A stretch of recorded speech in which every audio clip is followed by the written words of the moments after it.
Well, good morning, Cajun family. It is a beautiful fall day down here in South Louisiana. We had a brisk 38 degrees this morning. Yes, we had our first fire in the fireplace. Ladley helped me the other day get everything cleaned up. We got our fireplace ready to go. We went back there and cut just enough wood to be able to burn today because it is going to be back up into the 70s today. But we are getting a little bit slower start to the morning because we're trying to let all this water dry off the slab before we start taking the forms down. But there's something that we need to address. The names y'all picked for this sweet little rooster right here.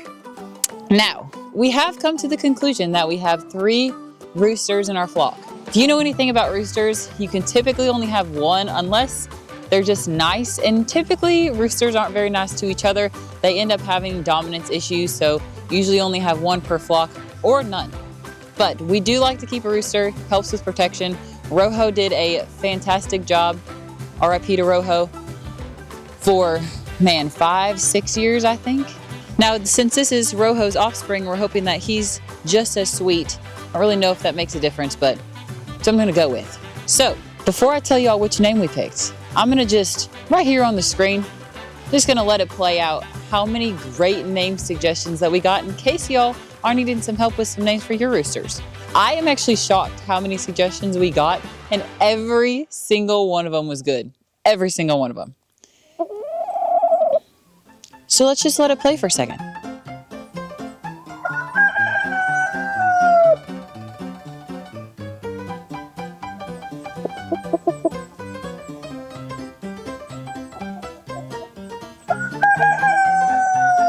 And now to finally choose a name for the new Cajun country rooster. Everybody, meet Clunkers.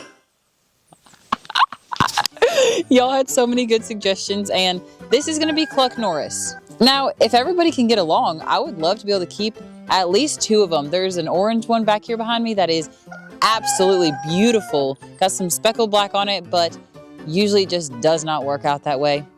So unfortunately, we probably are going to be finding them a home. So, if anybody's looking for a rooster for their flock, looking for some chicken for their gumbo, hit a girl up.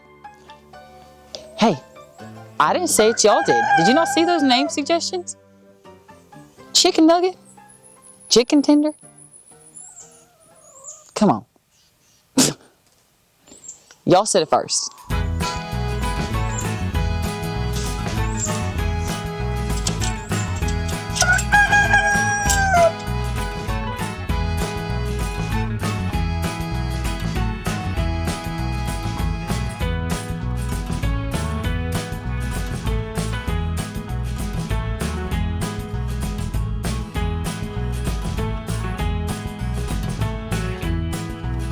I don't know why, I think it's just so sweet whenever they go out there and lay like that.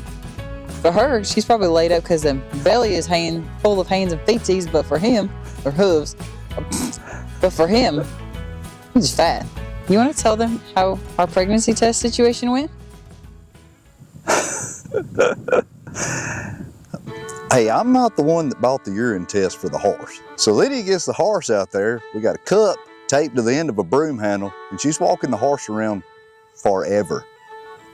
Now granted, in the pasture, she pees all the time. Every time you're looking at her, she pees. Lydia literally walked her around for hours trying to catch this pee so we can do this urine analysis to see how far along she is. Well, the way this went was, it was getting dark, and I'm really not that patient. So the horse got turned loose back in the pasture. Lydia walked her in there, let Honey go, and I'm not kidding you. As soon as Lydia latched the gate, she started peeing. So let's just say I scooped up the situation to get the sample. Hey, sometimes you gotta do what you gotta do. You know what I mean? In an effort to try to conserve time or my patience, we had to get the sample. A little Dawn dishwashing liquid, little wash, little rinse. We all back good to go. Okay, that was a very subtle version of that because y'all, he literally dove at the pee. She peed, and he said, "How much do you need?" I said, well, just enough, a little bit. The vial was really small, so I only needed like, I think like a 1 milliliter of pee. Dove into that pee and caught it with his hands and said, hurry, hurry, get the cup. So I got the cup and we dumped it in the cup. Somehow, of course, we weren't videoing this situation. Jim covered in horse pee. But we did get the results. And we knew that she was, well, I shouldn't say that we knew, but why don't you come here for a second? Let's discuss this before we pick these ladders up. We didn't know that there was a possibility that she could get pregnant because of Blaze. And whenever the situation occurred, there was no mistaking that. Well, you know, you're still not sure. You never know if a horse is going to be in the right exact moment to be able to conceive or not. But she did. And she was conceived by our gelding. That whole thing is still weird to say. You should have named her Mary. Mary, did you know you're going to have a colt that's going to be here in March or April? So we did know roughly around whenever she got pregnant, but whenever we went to the vet, they said, here's the things to look out for. She's most likely pregnant, but we waited to do the ultrasound at the time because she just really wasn't having it that day. So I opted for the pee solution. By the way, in case you never heard of that, it's literally like $10, and I got 2 of them. So we do have another one, but we did not need to use it because whenever we put that pee in there, I'm telling y'all, it immediately turned the color that it's supposed to. So around the time we took that test, she would have been just like, I think like a week shy of 6 months, and the coloring matched up perfect. So she is right on track as far as we know, and she's doing great. I hope when it comes out, it looks just like Blaze. She has that little bit of that dapple, that spotted look to her. So I kind of hope that it comes out with some of that dapple. Oh, we're going to see. It might come out a donkey. I really don't know. I've never seen any horse that was bred by a gelding, period. So she might give birth to an ostrich. I mean, you never know. All right, so do y'all ever just step out of the shower and you feel all clean and fresh, and then you grab a towel and it's cold, damp, or it smells like it's been sitting in the swamp somewhere? Yep, that's how it used to be every single morning. I'd wash towels all the time, try hanging them different ways, even little candle in the bathroom, hoping that that would help, and spoiler alert, it didn't. Then I found this little miracle right here, the VEVOR Towel Warmer. And let me tell y'all, this thing completely changed my morning routine. It's like bringing a fancy hotel spa right to your own bathroom, except you don't have to leave your home or spend a fortune. It can hold up to 3 full-size bath towels or even baby clothes, which is perfect for families. And it's got 360 degrees surround heat tech. That means that it heats from top to bottom, so everything comes out evenly warm, not just on the edges. And I love that it's got adjustable timers and heating levels. I usually hit that 30-minute high heat setting while I'm getting ready, and it feels like stepping out of the shower into a towel that feels like it just came out of the dryer. And y'all, it doesn't just work for towels either. You can even warm up pajamas before bed, freshen up blankets, and for us, it would even work on drying Loudly's clothes. So if you've got pets, kids, or just hate the smell of damp fabric, this thing is a lifesaver. It's energy efficient, so it shuts off automatically, and it's UL certified for safety. So I can toss stuff in and walk away and don't have to worry about a thing. If y'all are tired of cold towels or sometimes that funky smell, this VEVOR Towel Warmer has got your back. Use our code VEVT5 for a discount. I'll drop the link down in the description and pin it in the comments. Once y'all get used to those warm towels, you're never gonna wanna go back. So I just gotta finish up my morning routine and we'll be set to go on the next project.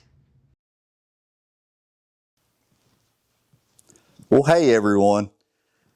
You know, me and Lydia, we cut up, we have fun. It doesn't matter what the situation is or what faces us, we always try to take it in stride.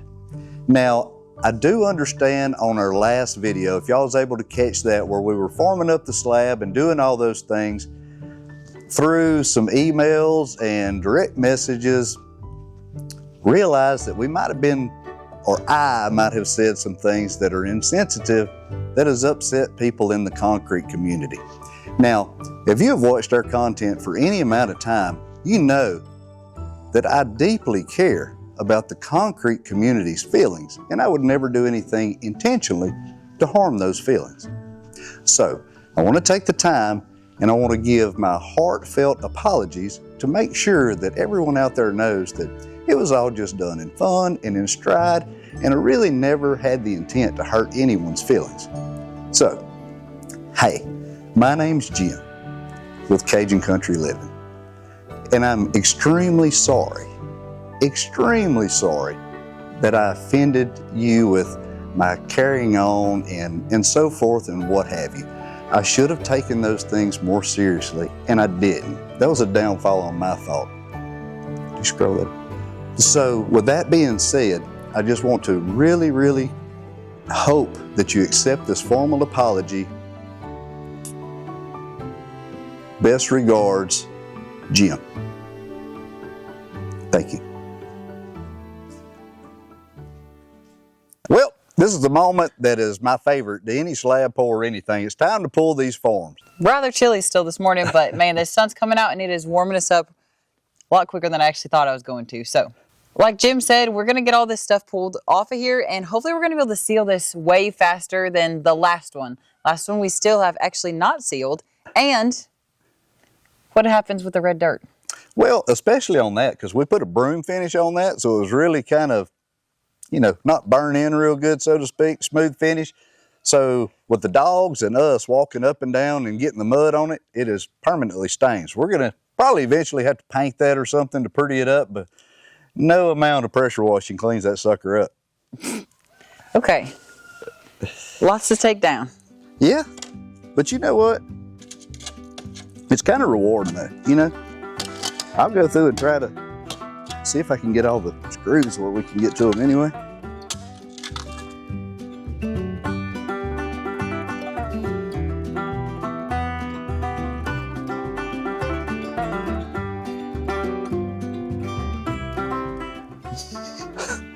I don't want you to be running around here parched, Mr. Ant.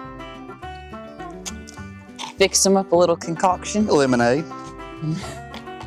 Oh, there you go. Get your planning. Bring it back to your queen. Is that right? Does ants have queens? Is that the way that works? I think they have one, right? Or wait, I don't know. That's a bee. Or is that a drone? I'm thinking of a bee. Is that a drone? No. Surely they have a queen.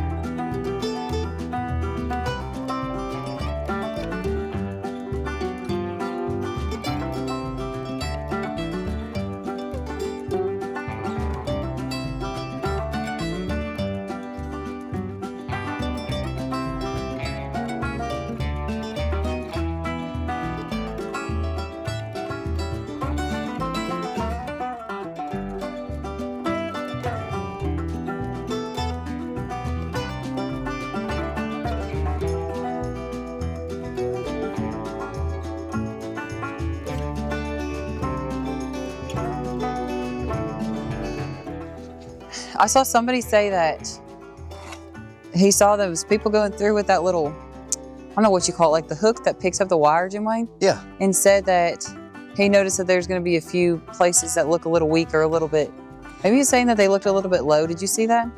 Oh, yeah. He probably meant was the wire in some places wasn't consistent in the center of the slab. And what a lot of people will do, they'll go through and put, you know, like the little, especially with rebar, you go through there and you tie it, you either put plastic boots on them to hold it up at the elevation you want, or some little concrete blocks to hold it all pretty much close to the elevation you want. For this, I didn't really see the need to go through all that because for a couple things. This is a porch, it's going to see foot traffic, and at the end of the day, I did get them to batch us 4,000 PSI concrete.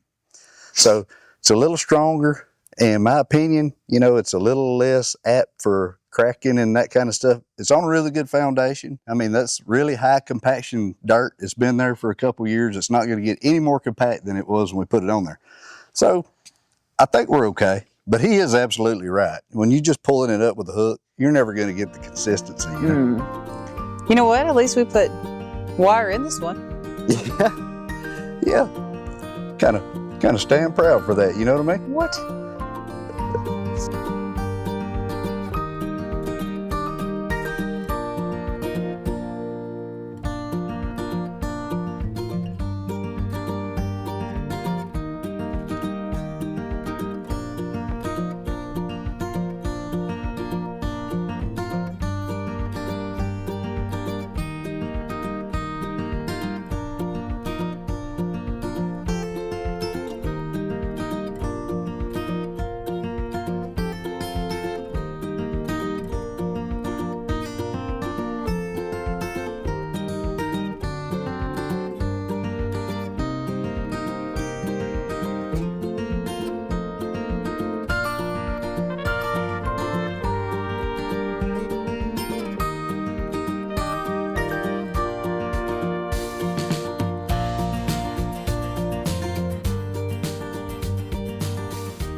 We got all the forms taken off of this slab, and I'm telling you, it's even better than we thought it was going to look. It looks outstanding, in our opinion. Now, there are a few things that we are still going to be doing to this slab. Like, we definitely want to get this sealer on, but before we can do the sealer, we have a few things to address, like this big open section where all the dew and the rain comes and falls straight onto the slab. Now, the sealer that we chose to use is an oil base, and we know that it's not going to let the moisture that is steadily dripping off the slab. And we do have some areas that, you know, whenever you do that smooth finish on the slab, it's like almost like a dusty swirl on top of there. We've got to clean all that off, but there's no sense in getting that done until we get this moisture issue mitigated and put to bed. To do that, we're going to be, I know we heard y'all, we're going to be putting some gutters up there. Now, we know absolutely nothing about gutters. That's going to be a deal all on its own for us to figure out, but hey, it can't be that hard. All you're doing is taking water, running off the roof, and putting it in a, well, in our case, a square bucket, but bucket, so to speak. Now, product-wise, we have used a lot of different products. Like we did in the house, we used some Rust-Oleum products, we used some water-based, and we've used some oil-based. And even though this container looks different, it is the same type of oil base that we used in our bedroom and we put in Ladley's bedroom. It's not for the faint of heart. If you cannot stand a bad smell, because it is so strong. But we are outside. It is getting to the windy time of the year, so it's not going to bother us anyway. But before we can get there, gutters first. It's going to be a learning curve.